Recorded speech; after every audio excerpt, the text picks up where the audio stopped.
Well, welcome to Walk the Word, whatever time of day you're watching this, if it's in the morning or middle of the day or the evening, you're very welcome. And here we just like to dig into God's Word and see how we can apply it to our own lives. And currently we are going through, we are doing a study in the book of Acts, and we have reached up to Acts chapter 9. As we read this. So I'm going to read the first 9 verses of Acts chapter 9.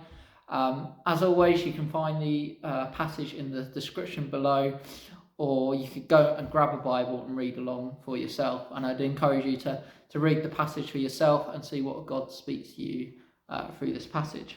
But I'll read it out to us from Acts chapter 9, verses 1 to 9. So it says this.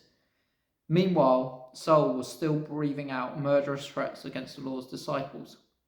He went to the high priest and asked him for letters to the synagogue in Damascus, so that if he found any who belonged to the way, whether men or women, he might take them as prisoners to Jerusalem. As he neared Damascus on his journey, suddenly a light from heaven flashed around him. He fell to the ground and heard a voice say to him, "Saul, Saul, why do you persecute me?"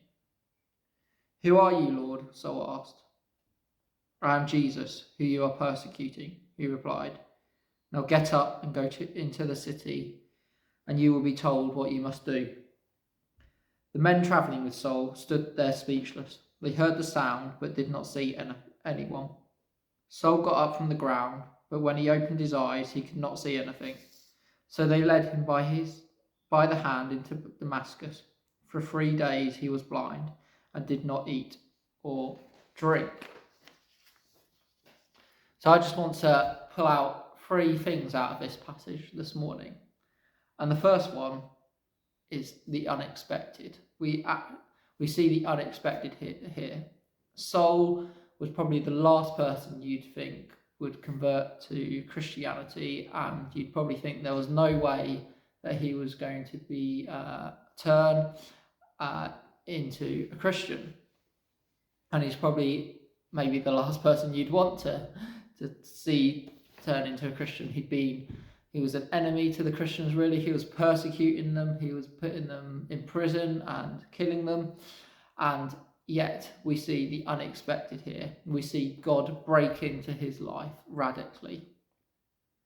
And although we don't quite reach the point of his conversion in this story, we see God breaks in radically to this man's life.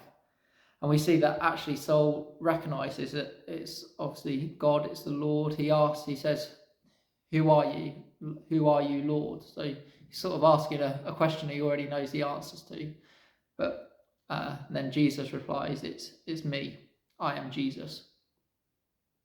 And I wonder how many times in our lives, in our walk, we look at people and think they're too far gone, or there's no hope for them. Or we often think, actually, I know I do this in my own life, we think, they'd make a good Christian because they're a good person, they seem to have good morals, they seem to do the Christian thing. But actually, God is in the business of breaking into people's lives, whatever state they are in. And we should be people who are praying for the unexpected, for God to break into people's lives that we would never see coming to know him, people that are so far off from him.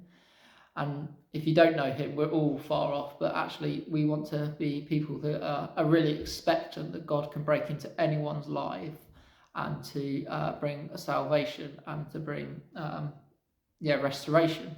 So the first challenge is to be expectant and to expect God to break into people's lives. And I think we should be praying that God breaks into people's lives in dreams, in visions, in through creation, through us going to speak to people. But we want to be people that are praying that God will break into people's lives and we'd see a mighty move of God. And the second area is I wanted to talk a little bit about persecution. And here in this passage, we see that Jesus says to them, it says, I am Jesus, whom you are persecuting. And actually, through Saul persecuting the believers, Jesus took it personally. He said, no, it's me you're persecuting. It's me you're causing harm to. It's me that you're kind of upsetting. It's me that you're bringing this pain upon. And so when we as believers are persecuted, we can know actually those people that are persecuting us are also persecuting Jesus, but we also know that Jesus is there with us in the midst of that persecution, and he does take it personally.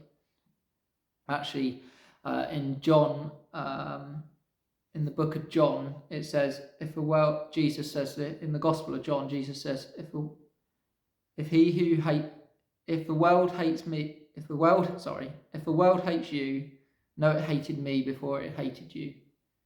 Actually, when people persecute us, it's maybe not because of us, it's because of our beliefs, and it's but they're in that sense, they're persecuting Jesus in that sense. So we can know that Jesus is there with us in the fight, in the persecution, in the trials. Actually, Jesus is there alongside us, and he takes it personally when people persecute us, because he says, actually, when they persecute you, they're also persecuting me.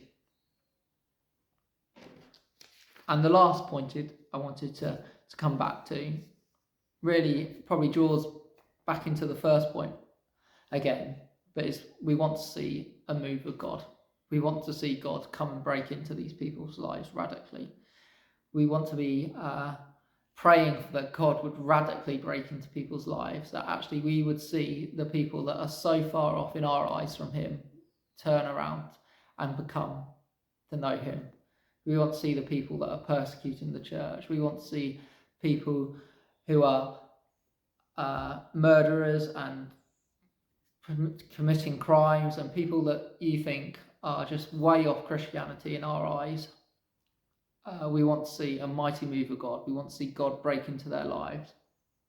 And so I just want to challenge us as we go into our day today, that we would be praying for God to move in the lives of people to be saved, but also then actually we want to see a mighty move in our own lives. There might be areas in our lives that need addressing, and actually we want to see God mightily move in our lives. We want to see him mightily move in our city, in our nation, and in this world. So I just encourage you, as you go away and maybe spend some time praying, to really pray that God would move mightily in our land, that God would come and show his power. He would reveal himself to people.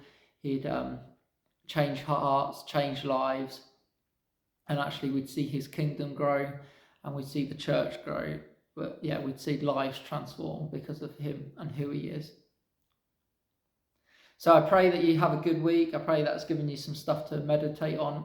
Yeah, I encourage you to go read the passage for yourself, as always. See what God speaks to you through it. And we look forward to seeing you again on the next episode.